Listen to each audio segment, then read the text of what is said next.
Good morning and happy Tiny Home Tuesday, and for those that celebrated, Merry Christmas. We are heading down to the San Francisco Bay Area. Got my honey driving, and today's Tiny Home Tuesday is dedicated to gratitude for parking our tiny home on 5 acres of land. Actually, today's Tiny Home Tuesday, and probably many of them, are going to be dedicated to where do I park my tiny home? Because that, you know, there's getting a builder or doing it yourself and getting it financed, right? Those things are seemingly, I'm not going to say easy, but they can be figured out, you know, for financing, friend support, crowdfunding, financing, which we can offer. If you want to know more, you know, put a comment down below. But the parking is the big one. Parking is major.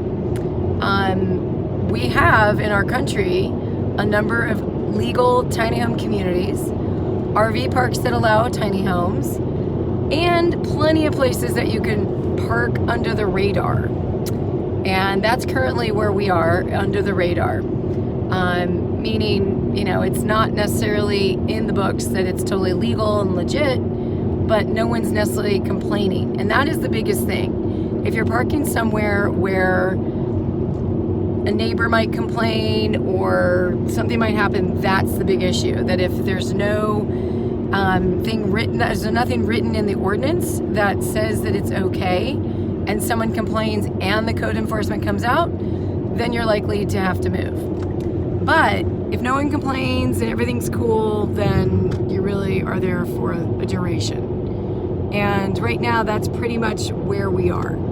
And meanwhile, there's an opportunity for advocacy. So 2020 is all about leveraging the cities and counties, at least here in California, that are legalizing tiny homes.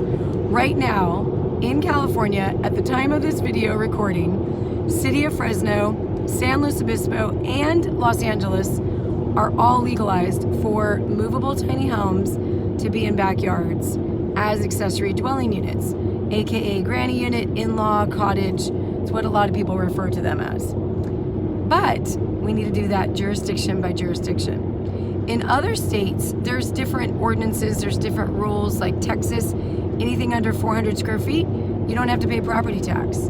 There's a lot more villages in Texas than we found anywhere all over the country. More and more are popping up in Colorado, largely because there's been a lot of festivals in Colorado for years now.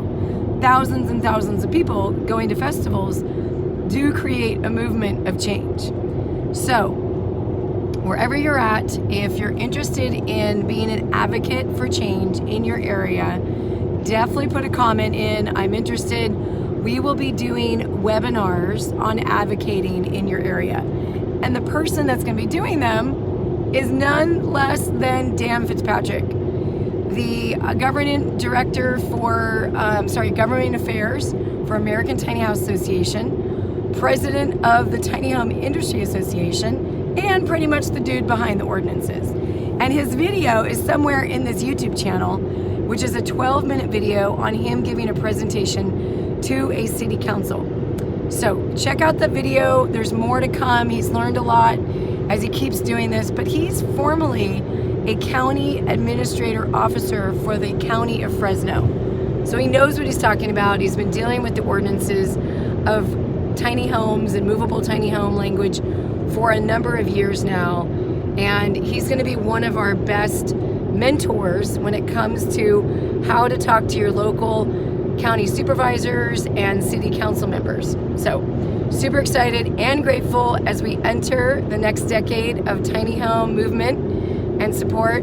Thanks so much, you guys, for tuning in. This is your Tiny Home Tuesday talk from Lindsay Wood with Experience Tiny Homes.